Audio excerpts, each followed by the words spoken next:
Welcome back, everyone. Today we're diving into a topic that's as shocking as it is dark. We're talking about love markets in 12 different countries. You won't believe what we found. But not just any love markets, like get ready for your jaw to drop, because we're talking about places in the world where you can literally buy a wife. I know, right? It sounds insane. When I first heard about this, I was like, this has got to be fake news. But guys, it's real and it's way more messed up than you can even imagine. We're talking about 12 different countries, each with its own twisted version of a love market. You won't believe what we found. Okay, so picture this. It's a sunny afternoon. There's music playing, kids are running around eating cotton candy. Normal, right? Except it's not normal because you're at a bride market in Bulgaria. Yeah, you heard me right. Hundreds of families gather and they're literally putting their daughters, some as young as 15, on display for potential husbands to size up. And the price, it can be as low as a few $1,000s. These girls are treated like property, their futures auctioned off to the highest bidder. It's like something out of a horror movie, but this is real life for them. Next up, we're heading over to Niger, Africa, where they take finding a partner to a whole other level. It's called the Gerawol Festival, and it's basically a week-long party in the desert where the Wodabi people gather. Now, here's where it gets wild. The men dress up in elaborate costumes, paint their faces, and compete in a dance-off to impress the women. But we're not just talking about any dance-off. These guys take it seriously. They're judged on their looks, their moves, even their teeth. It's a whole thing.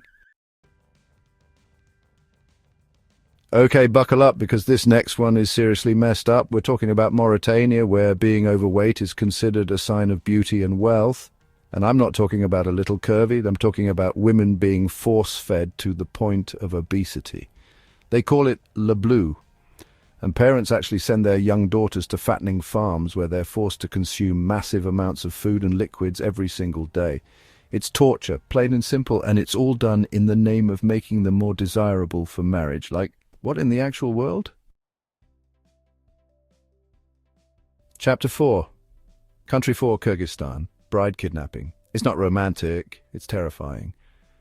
Get ready to be disturbed, because in Kyrgyzstan they've got this tradition called ala kachu, which literally translates to grab and run. Basically, it's bride kidnapping.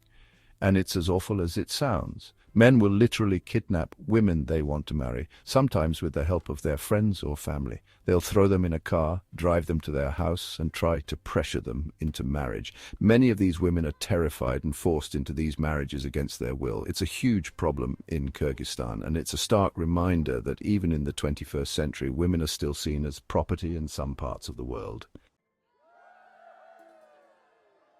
Chapter 5. Country 5, India, the dark side of dowry, when greed turns deadly. We've all heard of dowries, right? It's supposed to be a gift from the bride's family to the groom's family as a symbol of prosperity and good luck. But in India, the dowry system has become seriously twisted. It's not about good luck anymore, it's about greed. Families of grooms are demanding outrageous sums of money, and if the bride's family can't pay, the consequences can be deadly. We're talking about dowry deaths, where women are murdered or driven to suicide because they couldn't meet the dowry demands. It's a horrific reality for many women in India, and it highlights the dark side of a tradition that's supposed to be about love and celebration. Chapter 6, Country 6, China, the bachelor villages where men outnumber women by the millions. Hold up, because this one is about to get really real.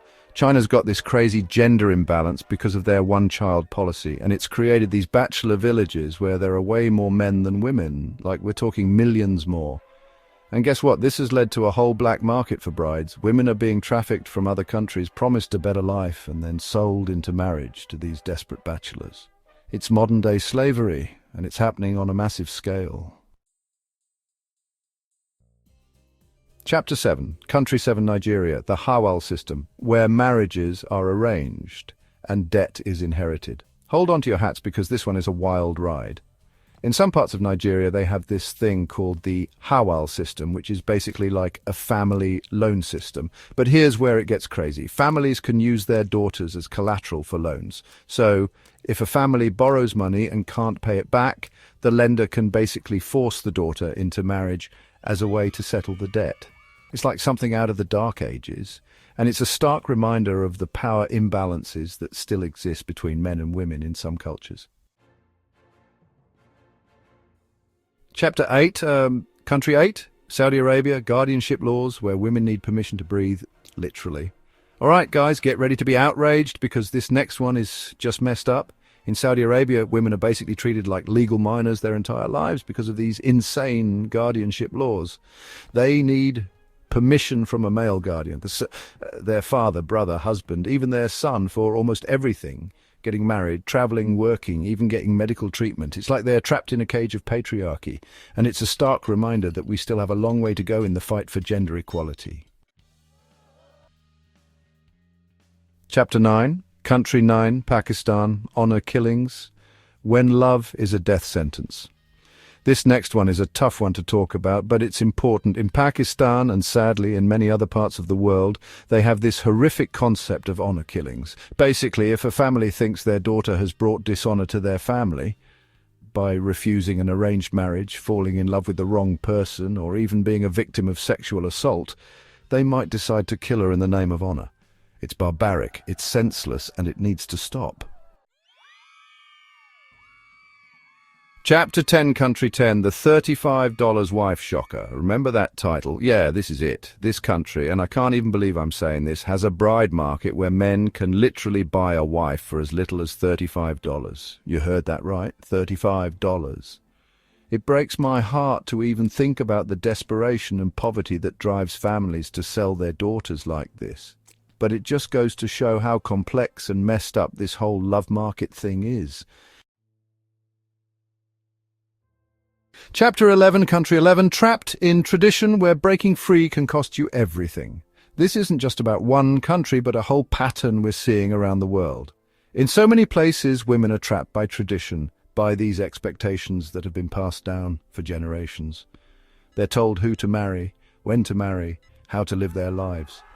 And if they dare to challenge these traditions, they risk being ostracized by their families, their communities, even their entire society. It's a constant battle for their freedom, for their right to choose. Chapter 12, Country 12. A global issue. This isn't just their problem, it's our problem. We can't just ignore this. This isn't just happening over there in some far-off country. This is a global issue, and it demands our attention. We need to be talking about it, raising awareness, supporting organizations that are fighting for women's rights around the world, because every woman, every single person deserves to be free to choose who they love, how they live, and what they do with their own bodies and lives. And there you have it, the dark, shocking truth about love markets in these 12 countries. If you found this video eye-opening, make sure to like, subscribe, and hit that notification bell for more deep dives into the world's most controversial topics. Until next time, stay curious.